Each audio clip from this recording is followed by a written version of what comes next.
Studio green பட தயாரிப்பு நிறுவனம் பெற்ற ரூபாய் 10.35 கோடி கடனை வட்டியுடன் சேர்த்து 21.78 கோடியாக செலுத்த உத்தரவிட கோரி வழக்கு தொடரப்பட்டது.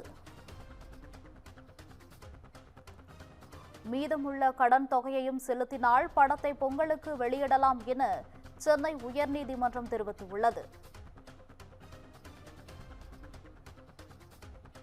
முக்கிய செய்தியாக பார்த்து வருகிறோம். ஸ்டுடியோ கிரீன் பட தயாரிப்பு நிறுவனம் பெற்ற ரூபாய் 10.35 கோடி கடனை வட்டியுடன் சேர்த்து ரூபாய் 21.78 கோடியாக செலுத்த உத்தரவிட கோரி வழக்கு தொடரப்பட்டது.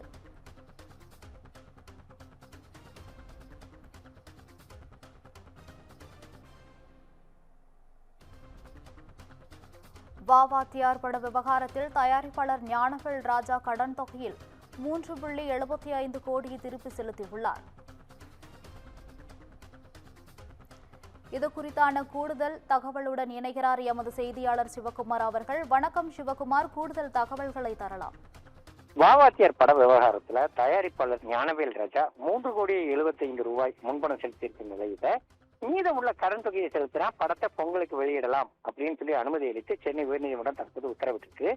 திவாலானவர் அப்படின்னு அறிவிக்கப்பட்ட அர்ஜுன்லால் சுந்தரதாஸ் என்பவர் ஸ்டுடியோ கிரீன் பட தயாரிப்பு நிறுவனம் பெற்ற 10.35 கடனை வட்டியோட சேர்த்து 21.78 செலுத்த ஞானவேல் ராஜாவுக்கு உத்தரவிட வேண்டும் அப்படின்னு ஸ்டுடியோ கிரீன் நிறுவனம் தயாரித்து அதுவரை ஸ்டுடியோ கிரீன் நிறுவனம் தயாரித்துள்ள வாவாத்தியார் திரைப்படத்தை வெளியிட இடைக்கால தடை விதிக்க வேண்டும்னு அர்ஜுனன் சொத்துக்களை நிர்வகிக்க நியமிக்கப்பட்ட சொத்தாட்சியர் தரப்புல மனு தாக்கல் செய்யப்பட்டிருந்தது.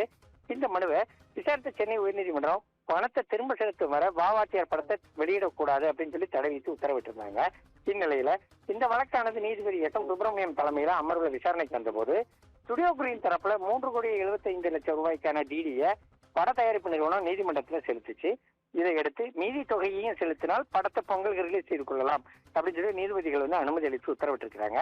இதனிடையே 3 கோடி ரூபாய் கடன் தொகையை திருப்பி தராததால் படத்தை வெளியிட தடை விதிக்க கோரி தினேஷ் அசோசியேட் நிறுவனத்தின் தரப்புல சென்னை உயர்நீதிமன்றத்தில் மனு தாக்கல் செய்யப்பட்டிருந்தது. மனுவை விசாரித்த நீதிபதி செந்தில்குமார் ராமமூர்த்தி தடை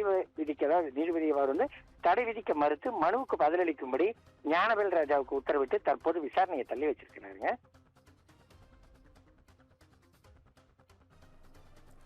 தகவல்களுக்கு நன்றி சிவகுமார்.